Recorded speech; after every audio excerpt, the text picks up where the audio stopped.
శ్రీమాత్రే నమః. వందే మాతరం. జమ్మూ కాశ్మీర్లోని పహల్గామ్ గ్రామంలో జరిగినటువంటి ఉగ్ర దాడిలో మారణకాండలో 26 మంది చనిపోయినట్టుగా మనందరికీ తెలిసిందే. అందులో 25 మంది హిందువులే అవ్వడము, అలాగే మతం పేరిట అంటే ఆ ఉగ్ర దాడి చేసినటువంటి ఉగ్రవాదులు ఎవరైతే ఉన్నారో వారు పర్యాటకులాగా వచ్చినటువంటి మగవారిని వారి దగ్గరికి వెళ్ళి మీ పేరేంటి, మీ మతం ఏంటి అని చెప్పని కనుక్కొని మరి వారు ఏ మతస్థులు అని చెప్పని తెలుసుకోవడం కోసం అని చెప్పని వారి ప్యాంటు కూడా విప్పదీసి మరి చూసి కాల్చి చంపినటువంటి ఘటన యావత్ భారతదేశాన్నే కాదు ప్రపంచాన్ని కూడా దిగ్భ్రాంతికి గురి చేసింది. ఒక పక్క ప్రపంచ దేశాలన్నీ కూడా ఈ సంఘటన పైన స్పందిస్తూ దీన్ని ఖండిస్తూ బాధిత కుటుంబాలకి సానుభూతిని వ్యక్తపరుస్తూ ఉంటే, కాంగ్రెస్ మటుకు తన సంకుచిత స్వభావాన్ని అలాగే కుట్రన్ని కుతంత్రాలని ఈ సంఘటనను ఆధారంగా చేసుకొని మత రాజకీయాలకి తెరచేయాలని చెప్పని అనేక పన్నాగాలు పన్నుతూ ఇటు భారత ప్రధాని నరేంద్ర మోదీ గారి పైన అలాగే జాతీయ భద్రతా దళాల పైన విపరీతమైనటువంటి నిందలు వేయడాన్ని తీవ్రంగా ఖండిస్తూ ఉన్నాము. ఎందుకంటే గడిచిన 10 సంవత్సరాల్లో మనందరికీ తెలిసిందే, భారతదేశం లోపల ఎక్కడా కూడా ఒక్క ఉగ్రదాడి కూడా జరగలేదు. అలాగే ఎన్నో ఉగ్రదాడులు జరపాలి అని చెప్పని కుట్రలు పన్నినటువంటి కుట్రలని ముందుగానే భద్రతా దళాలు తెలుసుకొని వాటిని విచ్ఛిన్నం చేయడం కూడా జరిగింది, ఆపడం జరిగింది. నరేంద్ర మోదీ గారు దేశ ప్రజల ప్రాణాల కోసం, ఈ దేశ అభివృద్ధి కోసం అహర్నిశలు కూడా 365 రోజులు 24/7 అన్నట్టుగా ఆయన కష్టపడుతున్నారు. మన జాతీయ భద్రతా బలగాల గురించి అలాగే మన దేశం ప్రజల రక్షణ కోసం అని చెప్పని ఖర్చు పెడుతున్నటువంటి నిధుల గురించి కానీ, తీసుకుంటున్నటువంటి సంస్కరణల గురించి కానీ ప్రపంచ దేశాలన్నీ కూడా కొనియాడుతూ ఉన్నాయి. షర్మిల ఆంధ్రప్రదేశ్ రాష్ట్ర కాంగ్రెస్ అధ్యక్షురాలు దిగజారుడు మాటలు మాట్లాడుతోంది జాతీయ భద్రతా బలగాల విషయంలో, నరేంద్ర మోదీ గారి విషయంలో. ఏమ్మా, అసలు నీకు కొంచెమైనా సిగ్గుందా? నిజంగానే ఏమాత్రము నైతికత లేకుండా ఈ విధంగా మాట్లాడడం అనేది ప్రజలు అసహించుకుంటున్నారు. ఎందుకంటే 10 సంవత్సరాల్లో ఎటువంటి దాడులు జరగలేదు అని దేశ ప్రజలందరికీ తెలుసు. అలాగే కాంగ్రెస్ పాలించినటువంటి దాదాపు 65 సంవత్సరాల పాలనలో వందలాది ఉగ్రదాడులు జరిగాయి.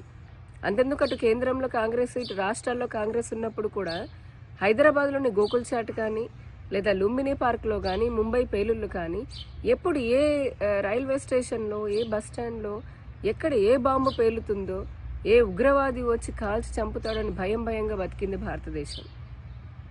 నేడు ప్రజలందరూ కూడా సురక్షితంగా ఉన్నారు. జాతీయ భద్రతా బలాలు చాలా పకడ్బందీగా పనిచేస్తూ ఉన్నాయి.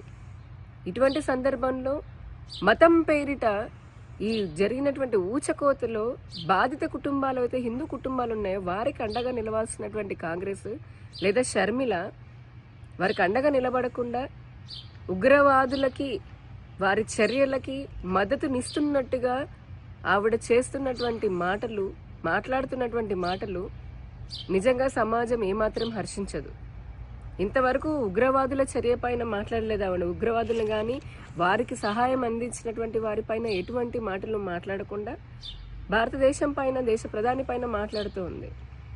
దీన్ని బట్టే అర్థమవుతుంది షర్మిలకి ఉన్నటువంటి రాజకీయ అపరిపక్వత లేదా ఆవిడకున్నటువంటి మత సంతుష్టీకరణ భావజాలాన్ని మన అందరికీ అర్థమవుతుంది. ఇదే కాంగ్రెస్ కాదా మతం పేరిట దేశాన్ని విచ్ఛిన్నం చేసి లక్షలాది మంది హిందువుల ఊచకోతకి కారణమైంది? ఇదే కాంగ్రెస్ కాదా ఎన్నో హిందూ వ్యతిరేక చట్టాలని తీసుకుని రావడము, అలాగే సంతుష్టీకరణ, మైనార్టీ సంతుష్టీకరణ కోసము వక్ఫ్ చట్టంతో సహా అనేకమైనటువంటి చట్టాలని చేసి సంతుష్టీకరణ చేస్తుంది ఎవరు? ఆ రోజు మత రాజకీయం చేసింది ఎవరు? ఈ రోజు కూడా మత రాజకీయాలు చేస్తుంది కాంగ్రెస్ కాదా? ఇటువంటి వారా ఈ రోజున భారతీయ జనతా పార్టీని, మా చిత్తశుద్ధిని ప్రశ్నిస్తోంది? హిందువుల మరణాలు, హిందువుల ప్రాణాలంటే ఏమాత్రము లెక్కలేనటువంటి పార్టీ కాంగ్రెస్ పార్టీ. షర్మిల, మీకు ఇదే హెచ్చరిస్తున్నాము. నోరుంది కదా అని ఎంత పడితే అంత మాట్లాడుతూ బలైనటువంటి హిందూ కుటుంబాలని ఇంకా రెచ్చగొట్టే విధంగా, వారిని ఇంకా మరింత బాధ పెట్టే విధంగా మీకు మాట్లాడడం అనేది తగిన పద్ధతి కాదు. ఇప్పటికే మీ కాంగ్రెస్ నాయకులు ఎవరైతే ఉన్నారో అటు తెలంగాణ కానీ ఇతర రాష్ట్రాల్లో ఉన్నటువంటి వాళ్ళు ఐ లవ్ పాకిస్తాన్ పైన మా ప్రేమ ఉంది అని చెప్పని విరగబడి పాకిస్తాన్ పైన ప్రేమను చూపిస్తూ ఉన్నారు.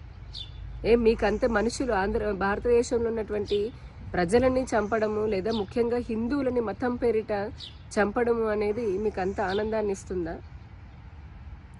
ఎందుకంటే ఇప్పటికే కాంగ్రెస్ పార్టీ ఈ దేశాన్ని విచ్ఛిన్నం చేయాలనుకున్నటువంటి విచ్ఛిన్నకర శక్తులతో ఎప్పుడూ స్నేహం చేస్తూనే ఉంది. ఈ దేశాన్ని విచ్ఛిన్నం చేయాలనుకున్న శక్తులతో స్నేహం చేయడమే కాదు, వారికి ఎటువంటి సహాయ సహకారాలు ఎవరు అందిస్తున్నారో కూడా దేశ ప్రజలందరికీ బాగా తెలుసు.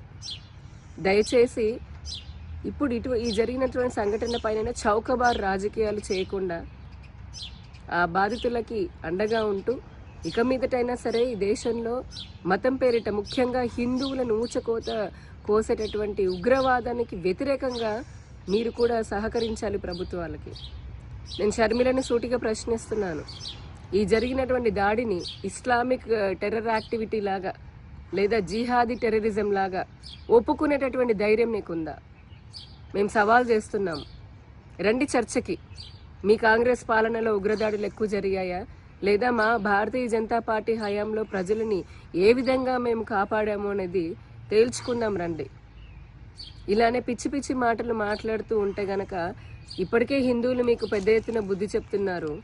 ఈసారి మరింతగా వారు పడినటువంటి బాధకి మీకు ఇంకా ఏ విధంగా బుద్ధి చెప్తారో మరి అటువంటి స్థితి మీరు తెచ్చుకోవద్దు అని చెప్పని కూడా హెచ్చరిస్తూ ఉన్నాను.